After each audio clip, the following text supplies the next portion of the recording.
بسم اللہ الرحمن الرحیم، السلام علیکم۔ مایوس نہیں ہونا چاہیے، ڈٹ کر مقابلہ کرنا چاہیے۔ حکومت تو یہی چاہتی تھی کہ جسٹس منصور علی شاہ، جسٹس منیب اختر یا ان جیسے دیگر ججز، باکردار باضمیر ججز استعفیٰ دے دیں، لیکن جب آپ آخری گیند تک لڑنے کی صلاحیت رکھتے ہوں اور نا امید نہ ہوں تو پھر کچھ نہ کچھ تو ہوتا ہے۔ اب آپ دیکھیے، جوڈیشل کمیشن کا اجلاس اگر بے نتیجہ ختم ہو گیا ہے تو اس کا مطلب ہے جسٹس منصور علی شاہ کا ججز تقرری رولز بنانے والا خط اہم ثابت ہوا۔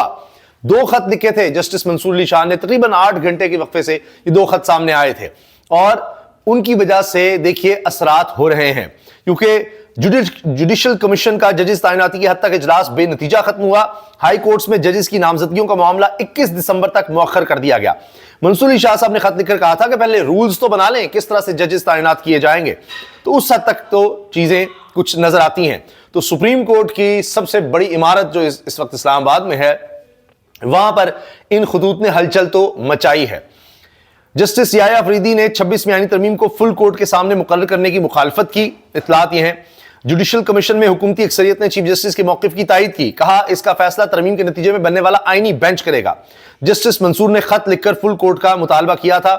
وہ فل کورٹ کا مطالبہ 26ویں آئینی ترمیم کے حوالے سے وہ تو لگتا ہے کہ نہیں ہو پا رہا، ہاں آئینی بینچ میں معاملہ جائے گا تو پریشر وہاں بھی ہوگا، کیونکہ اس پر ثاقب بشیر صاحب نے بڑی زبردست بات کہی ہے۔ میری نظر میں جسٹس منصور علی شاہ کے خطوط نے کام دکھایا ہے۔ جسٹس منصور علی شاہ نے لکھا تھا ججز تعیناتی کے لیے رولز بنائیں، وہ بات جوڈیشل کمیشن میں مان لی گئی، اب رولز بنیں گے۔ 26ویں آئینی ترمیم کے خلاف درخواستیں سماعت کے لیے مقرر کرنے کا معاملہ زیر بحث آ گیا۔ جسٹس یحییٰ فریدی نے جو بات کی آئینی بینچز کمیٹی کے فیصلہ کرنے کی، وہ بھی درست ہے۔ اب جسٹس امین الدین خان کمیٹی پر بھی پریشر تو آئے گا، وہ کیسے اگنور کریں گے؟ تو چیزیں بڑی دلچسپ ہو گئی ہیں۔ اس کے علاوہ جناب عمران خان صاحب پر فرد جرم اور دیگر لوگوں پر فرد جرم عائد کرنے کے حوالے سے جب پروسیڈنگ ہوئی تو وہاں کافی زیادہ تحریک انصاف کے رہنما تھے، ان میں عثمان ڈار بھی تھے۔ عمران خان نے عثمان ڈار سے بھی ملاقات کی اور اپنے پرانے سیاسی ساتھیوں کے ساتھ 2.5 گھنٹے باتیں کرتے رہے۔ جب ان سب پر فرد جرم عائد کی جا رہی تھی تو سب نے بلند آواز میں کہا ایبسولوٹلی ناٹ، کہ جی کیا یہ آپ جرم تسلیم کرتے ہیں، یہ آپ پر الزامات ہیں؟ تو سب نے ایک ہی آواز لگائی، یعنی ایک ہی وقت میں سب نے کہا ایبسولوٹلی ناٹ۔ تو بڑا ایک عجیب وہ کہہ رہے ہیں منظر تھا، اتنی زیادہ تعداد میں لوگوں نے اکٹھے یہ بات کہی، اور ظاہر ہے ایبسولوٹلی ناٹ جو کہا تھا کہ کیا پاکستان کی آپ بیسز دیں گے، انٹرویو کرنے والے عمران خان سے پوچھا تھا، تو عمران خان نے جواب دیا تھا ایبسولوٹلی ناٹ۔ تو وہ وہاں سے جملہ بڑا مشہور ہوا، اور یہاں تو یہ حکومت آ گئی اور یہ کہتے تھے ہر چیز کو ایبسولوٹلی یس یس یس، لیکن پھر بھی ان کی بات نہیں بن رہی۔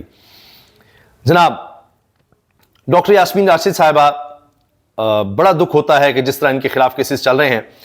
ان کا بیان سامنے آیا ہے، ایک ماں ہونے کی حیثیت سے میں بہت دل برداشتہ ہوں، میں نے اپنی عمر کے 74 برسوں میں خود کو کبھی اتنا لاچار نہیں پایا۔ میری آپ سے درخواست ہے کہ آپ 26 نومبر کو اسلام آباد میں ہونے والے واقعے پر جوڈیشل کمیشن بنائیں۔ جیل میں قید پی ٹی آئی رہنما ڈاکٹر یاسمین راشد کا چیف جسٹس آف پاکستان کو خط۔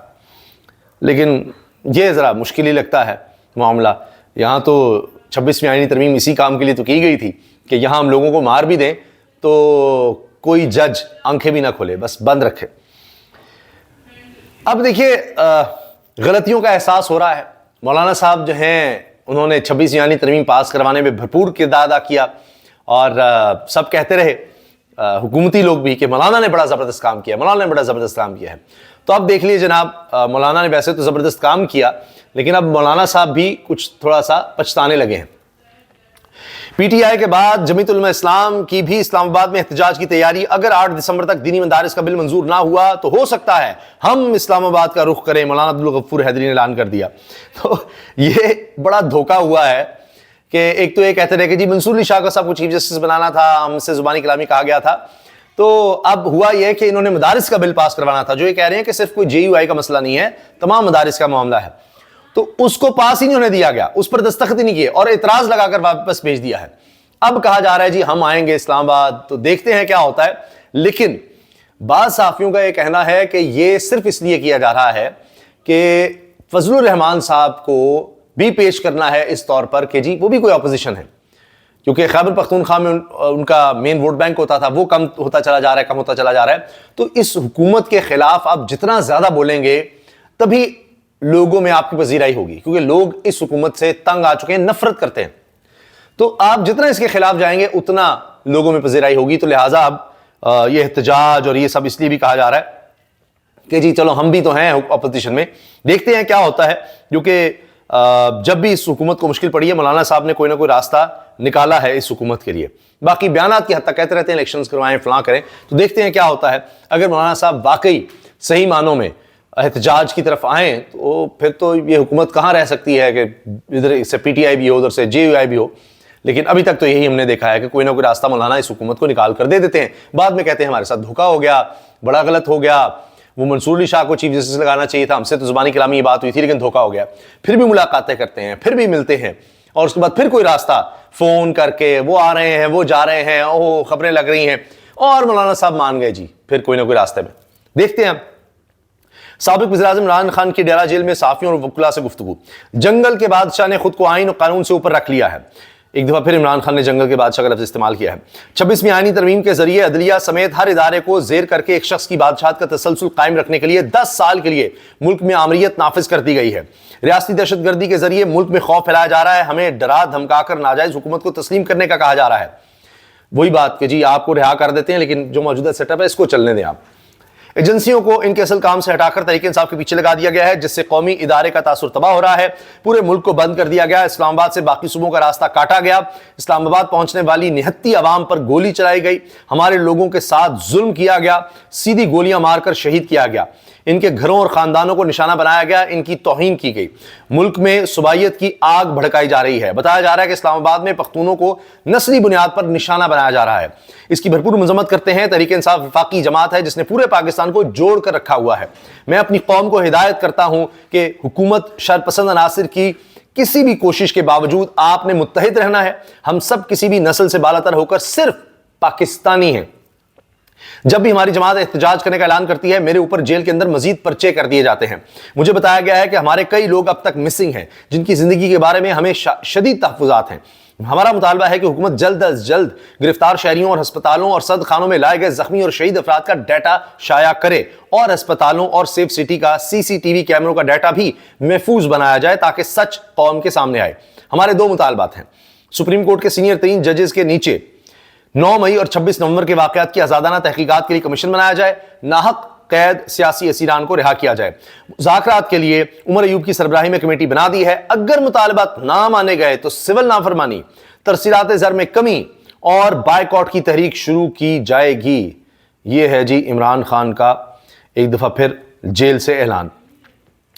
آصف زرداری نے مدارس رجسٹریشن بل کو مسترد کر کے طبل جنگ بجا دیا. مدارس بل مسترد کر کے والد نے بیٹے کو بھی لال جھنڈا دکھا دیا. حفظ عبداللہ JUI کے رہنما گفتگو تو یہ بھی بہت اچھی کرتے ہیں لیکن دیکھنا یہ ہے کہ حقیقت میں کیا اقدامات اٹھائے جاتے ہیں.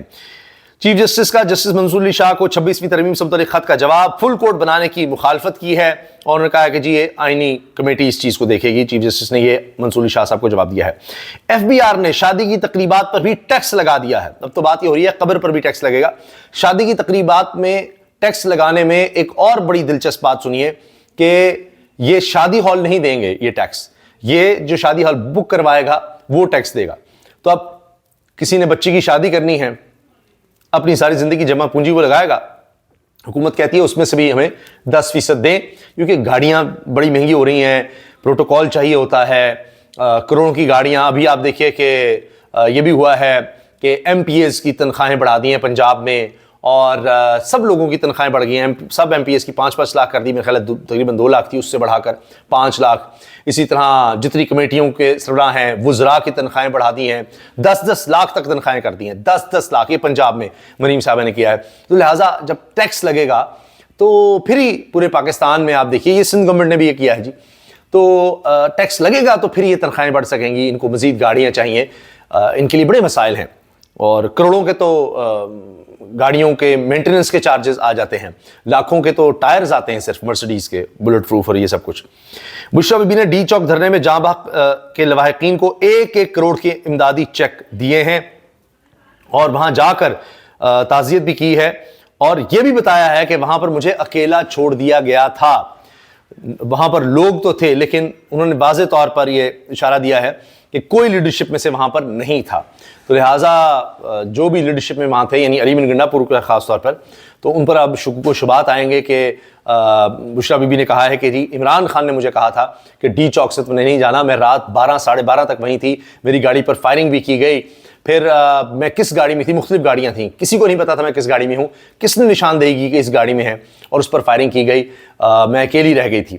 تو اب جس دن عمران خان کی ملاقات ہوئی بشریٰ بی بی سے تو وہ پھر سارا کردار بتائیں گی کس کا کیا تھا. اور اس کے بعد کہا جا رہا ہے یہ جو انفارمڈ لوگ ہیں وہ یہ بتا رہے ہیں کہ پھر کچھ اور تبدیلیاں بھی آ سکتی ہیں تحریک انصاف میں. ڈی چوک پہ میں 12:30 بجے تک بالکل اکیلی تھی اپنی گاڑی میں. اس کے بعد بہت سی گاڑیاں جو آئی تھیں وہ اس کے بعد آئی تھیں کیونکہ وہ ڈی چوک زبردستی خالی کرا رہے تھے. جی بالکل. تو بی بی وہاں سے نہیں ہٹی تھی کیونکہ خان نے نہیں کہا تھا کہ ہٹنا ہے. میں نے سب کو کہا تھا کہ خان نے کہا تھا کہ نہیں ہٹنا, تو میں وہاں سے نہیں ہٹی تھی. اس کے بعد عمران خان صاحب کی جو اسٹیٹمنٹ آئی انہوں نے کہا جی بشریٰ بی بی نے جو کیا ہے وہ میرے کہنے پر ہی کیا ہے, میں نے ان کو ہدایات دی تھی. تو اب یہ ایک نئی کنٹروورسی ہے اور آگے جا کر حقیقت کہیں نہ کہیں تو کھلے گی. اجازت دیجیے, اللہ حافظ.